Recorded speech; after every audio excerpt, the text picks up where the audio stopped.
Bonjour et bienvenue à Chuck B Critique. Aujourd'hui, je donne mon avis sur la comédie d'ado Première de classe, version française de Booksmart.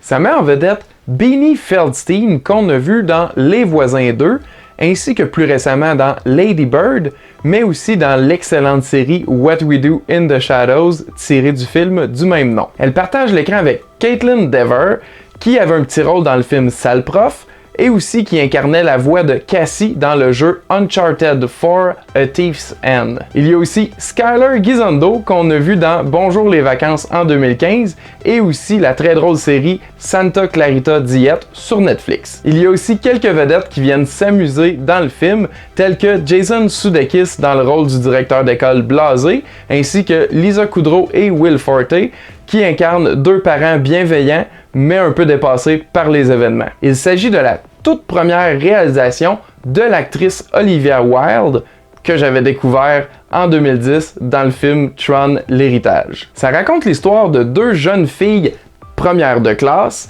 qui tentent de faire le party pour la première fois de leur secondaire avant d'aller vers la vie collégiale qui approche à grands pas. On suit donc ces deux meilleures amies qui tentent de rejoindre leur party de fin d'année, mais qui se butent à plusieurs obstacles de toutes sortes sur leur chemin. Dès la première scène, j'ai su dans quel film je venais d'embarquer et je peux vous dire que j'ai pas été déçu par la suite. Donc oui, c'est une comédie d'ado, mais c'est aussi une exploration des difficultés du passage vers le monde adulte. C'est autant hilarant et vulgaire que songé et touchant. J'ai trouvé que ça ressemblait à un mélange des films Super Malade ainsi que Juno. Il faut dire que l'histoire reste assez classique. C'est pas la première fois qu'on voit dans un film des jeunes timides apprendre à sortir de leur coquille en une nuit de débauche endiablée. Par contre, ce qui le démarque des autres, c'est sa réalisation dynamique et surtout son charme. Bien que tous les personnages sont en apparence des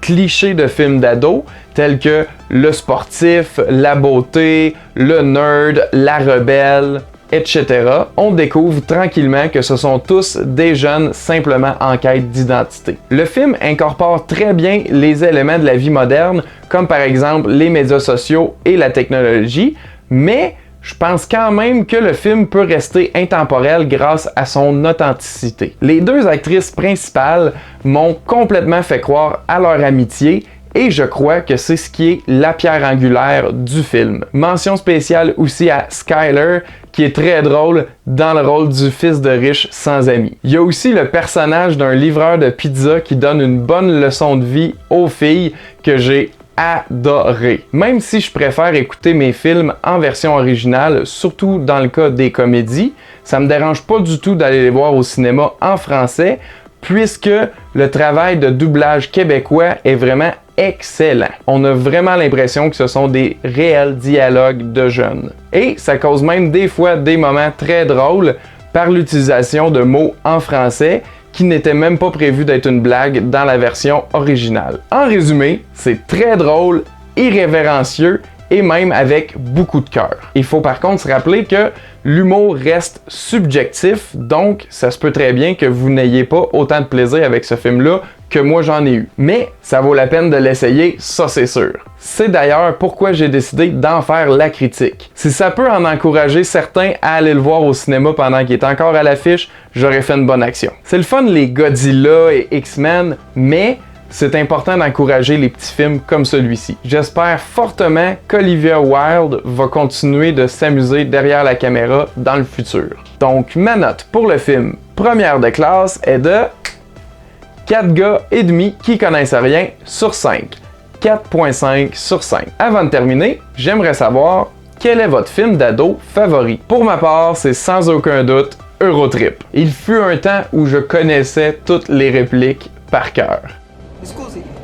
J'ai même été jusqu'à performer la chanson Scotty Doesn't Know avec mon band à secondaire en spectacle. On peut dire que ce film-là m'a influencé un petit peu. Et vous, c'était quoi votre film d'ado préféré? Répondez dans les commentaires ci-dessous. Si vous avez aimé ma critique, vous pouvez l'aimer, la partager, ça m'aide beaucoup pour rejoindre le plus de gens possible. Je vous invite aussi à vous abonner à notre chaîne YouTube. On vient tout juste de sortir notre 6e épisode du podcast des gars qui connaissent rien et c'est pour la première fois en format vidéo. Donc, allez voir ça, c'est fait avec amour. Merci d'avoir écouté et à la prochaine!